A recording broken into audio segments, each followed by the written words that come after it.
All right, let's talk Atlanta Falcons. This is a team that's been in the news a lot this offseason with a lot of really solid moves. Of course, this is a team trying to build off of a strong finish when it comes to the addition and emergence of quarterback Michael Penix Jr. Because of Penix, they are trending in the right direction, but we're starting to see some other pieces, some other moves as part of the Falcon strategy really come into focus recently, and I think you Atlanta fans should get really excited by this. First, though, I'm Nick, that is Andrew, and this is Saturday Morning Inspection.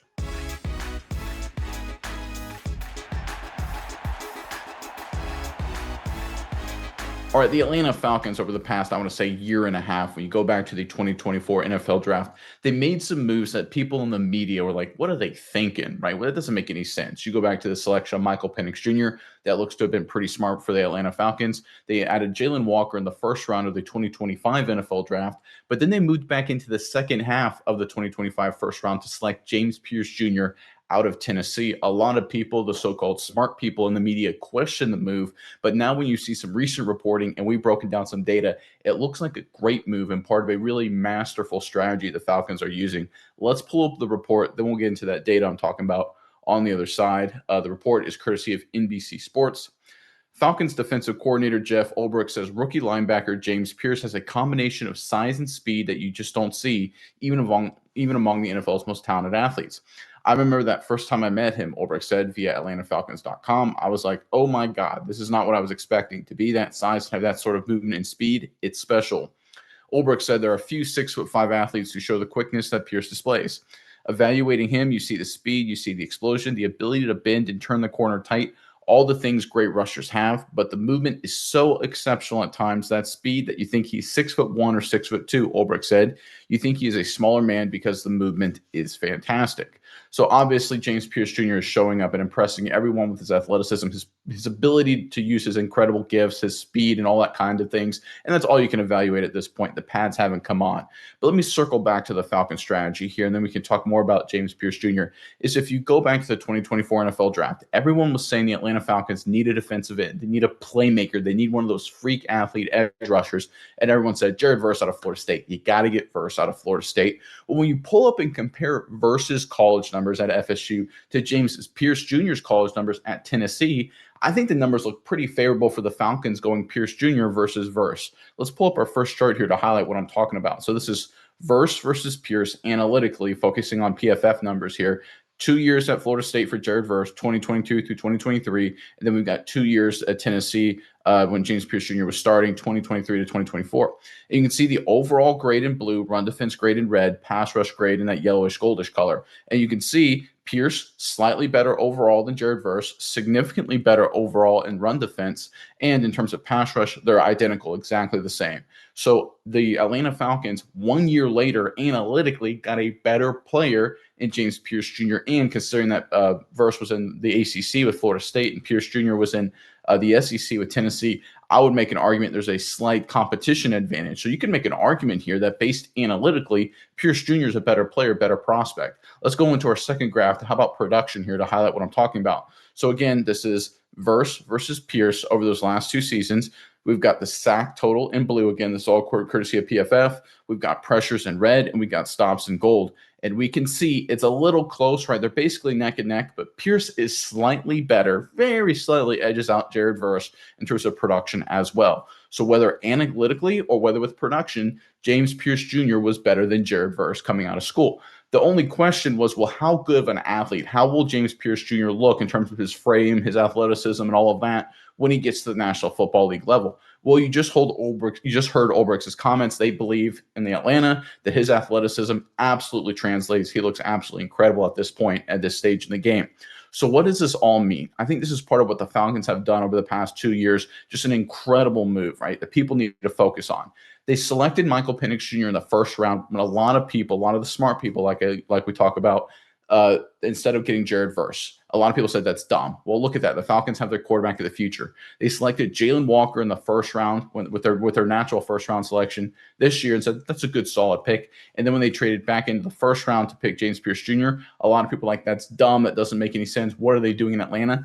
Now that we've seen the numbers, now that we're hearing the reports, it looks like that was a great move as well. So if you focus on, let's say the Atlanta Falcons had gotten Verse in 2024, and let's say in 2025 they had waited to draft a quarterback, and maybe they had picked, I don't know, like the Giants did, and traded back and got Jackson Dart. Would you rather, Atlanta Falcons fans, today going into training camp, have Jared Verse and rookie Jackson Dart, or Michael Penix Jr., James Pierce Jr., and Jalen Walker? Right now, obviously, you don't have next year's first round pick, so there's more things to factor in there. But from just where you are today and where your team is trending today, and what you've seen out of Penix Jr., what we're hearing about a Walker and James Pierce Jr., it's clear the Falcons had a master strategy. They had a master plan, and they did an absolutely incredible job executing it.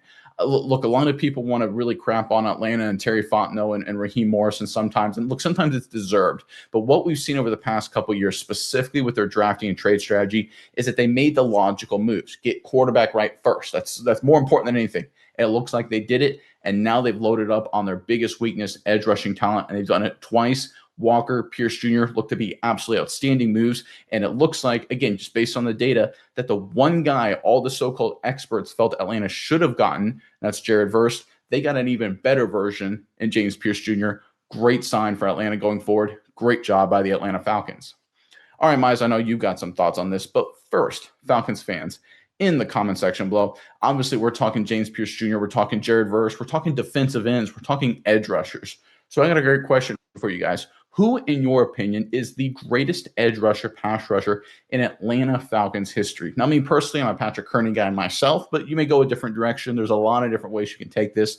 Give us your opinion now, the greatest Falcons edge rusher in team history, and put them in the comment section below. And make sure you sign up for our weekly newsletter. It's 100% free. You just get a link in the description box below. It's also in the comment section. Just sign up. It's totally free. Doesn't cost you anything. Really appreciate it if you did. But Mize, over to you now. What are your thoughts on this latest news out of Atlanta? Yeah, Nick, I think this is just really great drafting here. And this is great just utilization of the resources you had. Everyone goes into this, and I think that's the key here is they had the number 8 pick last year. They had the ability, and I think we go back to last year and we talk about that move all the time. I'm talking about just overall this whole picture here for a second, and then I'll get on Pierce. But we talked about it at the time. Terry Fontenot said, hey, we're in the number 8 spot in the draft 2 years ago. We have the opportunity to get a quarterback. We're probably not going to have this opportunity, going forward. It's going to be very rare that we're able to go out and get someone in a top 10 type of situation. So they go out, like you said, people kind of criticize them to it, but they got their guy. They got their guy of the future. And I think it's always best to say, hey, what can, we're in a great opportunity. We're in a place where we won't be probably for a long time. If you are a team that is decent, you want to think at least that you're not going to be in a top 8 draft position very often. So we have one shot. We need to utilize it and really get the most bang for our buck. And that's the quarterback position at the time. That's their biggest question mark. They had to figure everything out. So they're able to get that.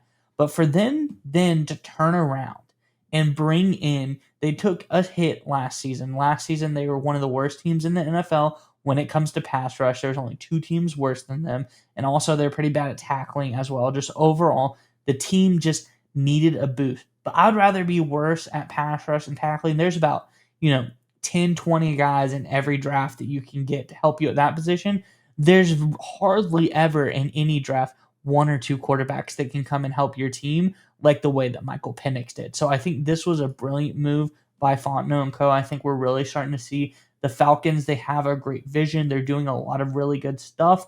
And I think coming into this draft and getting 2 shots at it, getting Walker, and now getting Pierce, and seeing how dang good Pierce was. Everyone said maybe this guy's a little bit of a steal. He kind of, he has great size. He had great production. But now we're hearing, okay, athletically, where he slots in the NFL, it's very, very well. His athleticism pans out to the next level, which doesn't always happen. Sometimes you have guys that are hawking quarterbacks down in college and, able to do some really impressive things, but then they come to the NFL and that quarterback is much, much faster. The offensive linemen are much, much stronger. It just doesn't really pan out. But for Pierce, it seems like that is exactly what's happening already, being very impressive, and people are talking about that athleticism still here. So I want to give credit where credit's due. I think Terry Fontenot did a great job just formulating his plan, using the resources when necessary, even when people doubted him, because that is why this team is where it is. If he falls flat on his face and they fire him 2 years from now and people aren't, happy with him anymore, you have to give credit where credit's due. He was able to use that number 8 pick effectively, get Michael Penix. Then he was able to come back the next year, evaluate the draft, take 2 bites of the apple to help out the pass rush, which is their worst position last year, doing some really good stuff. And I think James Pierce Jr. was an absolute steal, even if they have to give a little draft capital to come up and get him. I think this was a fantastic draft for the Falcons, and seeing James Pierce Jr. translate at the next level to me is really, really impressive as well. Yeah, you hit on something really important there. And what the Falcons have done here is pretty much unheard of, except for the elite of the elite teams in the National Football League. Let me give you an example. The Cleveland Browns have done a great job over the past 20 years. I'm going to use great kind of sarcastically here, drafting in the top 10 and finding those great athletic defensive players like Myles Garrett, of course. They've done this a number of times. They even got Mason Graham this year out of Michigan. And a lot of people applaud the picks, like, oh, good picks, good moves, good job. That's what you needed. They needed a pass rusher and they got him. And they've been terrible at quarterback for decades, right? Let's be totally honest here. You don't want to just if you don't have quarterback solved, it doesn't matter, right? You don't want to just go out there and get we need an edge rusher, let's get him. Until you have quarterback solved for the long term, right? Short-term blips doesn't matter in the NFL. Until you have QB solved for long term, nothing else matters. That's just the cold, hard reality of the National Football League. Let's look at what the smart teams do, the elite of the elite. How about the Kansas City Chiefs? They had Alex Smith. He was playing good at the quarterback position. They needed a long-term answer to elevate their game. What do? They select Patrick Mahomes. They had a lot of needs in that draft. They were a playoff team. They had some things they could add to make maybe a deeper playoff run. And they said, no, we need the right answer, quarterback long-term, Patrick Mahomes. How about the Baltimore Ravens? Of course, a number of years ago, they went and traded back into the first round to select Lamar Jackson. What did a lot of people say? Like, hey, you already have Flacco, right? You got some other needs. You need some receiver help. What are you doing here? You're ready to win a championship. What are you doing getting Lamar Jackson? He's a project. He's a developmental guy. Quarterback then solved long-term for the Baltimore Ravens there. It's so interesting to me that when teams actually follow the model of what it takes to be great consistently, like the Chiefs, like the Baltimore Ravens, they get criticized for it the way the Atlanta Falcons have. I think it's because it's so hard to do it and so unheard of. It's so easy to do. Let me just pick, we need an edge rusher. Let's pick him. Everybody in the media mocked Jared Verse to us. Let's get him. Let's sign him, because everyone will give me an applause. Everyone on ESPN or Fox Sports or whatever will say A+ draft. It's so easy to do that. But if you want to win, you have to be willing to do what actually matters to win.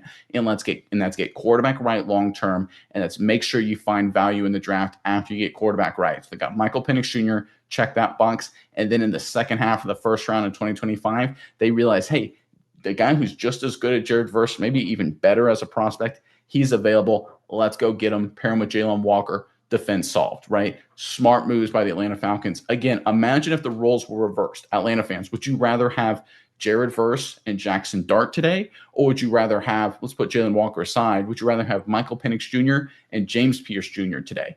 I'd rather have Michael Penix Jr. and James Pierce Jr. today. Now, a team like picking on the New York Giants here, they got Jackson Dart, right? A lot of teams thought, hey, that's a good job to go out and get a good developmental quarterback in the first round. But at this point, there's a reason. You understand Dart fell out of the top 10, was a late first rounder for a reason. Like you brought up, that's a great point, is that you only have so many bites at the apple to get a quality elite quarterback, a guy who can be that franchise guy. Maybe Dart can be that guy for New York. Maybe Tyler Shuck can be that guy for New Orleans. We'll have to wait and see, of course. But I think what the Falcons recognized in 2024, and it was the right move to make, that Penix Jr. he has a great chance to be a franchise quarterback. We can't pass up that long-term stability, that long-term value. We can always get great defensive ends later, which they obviously did. Then, not our opinion, that's what the data is saying when it comes to James Pierce Jr., and then we can develop our team from there. This was a smart strategy by the Atlanta Falcons. This kind of moves are usually only done by the elite of the elite, and let's recognize it when another team does it. Atlanta did a great job pulling off this move. I think they're set up very well for the future, especially now that we're seeing a lot of rave reviews when it comes to James Pierce Jr.